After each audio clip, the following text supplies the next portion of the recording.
தற்போதைய அண்மை செய்தி. தமிழக வெற்றிக் கழகத்தின் மாநாடு நடைபெற உள்ள நிலையில் நிர்வாகிகள் ஆலோசனை கூட்டம் நடைபெற உள்ளதாக அண்மை செய்தி வெளியாகியுள்ளது. கூடுதல் விவரங்களை செய்தியாளர் கீதன் வழங்க கேட்கலாம்.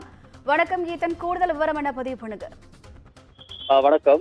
தமிழக வெற்றிக் கழகத்தின் மாநாடு கடந்த செப்டம்பர் 23ஆம் தேதி என்று நடைபெறுவதாக அறிவிக்கப்பட்டு தற்போது அக்டோபர் 27ஆம் தேதி நடைபெறும் என அறிவிக்கப்பட்டிருக்கின்றது. விழுப்புரம் மாவட்டம் விக்கிரவாண்டி பகுதியில் உள்ள வீசாலை பகுதியில் மாநாடு அக்டோபர் 27ஆம் தேதி நடைபெறும் என அறிவிக்கப்பட்டுள்ள நிலையில் இந்த மாநாடு ஏற்பாடுகள் குறித்த ஆலோசனை கூட்டம் தற்போது இன்னும் பிற்பகலில் பனையூரில் இருக்கக்கூடிய தமிழக வெற்றிக் கழகத்தின் தலைமை அலுவலகத்தில் நடைபெற இருக்கின்றது.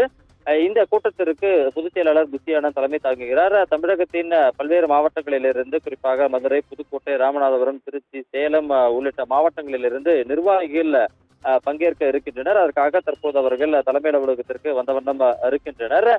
இதற்கான ஏற்பாடுகள் தற்பொழுது நடைபெற்று வருகின்றது. புசியானந்த் தலைமையில் இந்த ஆலோசனை கூட்டம் நடைபெற இருக்கின்றது. குறிப்பாக காவல்துறை தரப்பில் 33 நிபந்தனைகள் இந்த மாநாட்டிற்கு பின்பற்ற வேண்டிய விதிமுறைகளாக விதித்திருக்கின்றது. அதில் 17 நடைமுறைகளை கட்டாயம் பின்பற்ற வேண்டும் என அறிவிக்கப்பட்டிருக்கின்றது.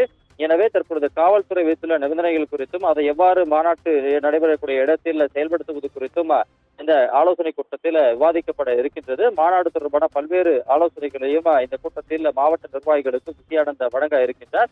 பிற்பகல் 3 மணிக்கு இந்த ஆலோசனை கூட்டம் நடைபெற இருக்கின்றது. இதில் தமிழக வெற்றிக் கழகத்தின் தலைவர் விஜய் பங்கேற்பாரா என்பது குறித்து இதுவரை உறுதியாகவில்லை. இருப்பினும் பொதுச் செயலாளர் புசியானந்த் தலைமையில் இந்த ஆலோசனை கூட்டம் நடைபெற உள்ளது. கூடுதல் விவரங்களுக்கு நன்றி கீதன்.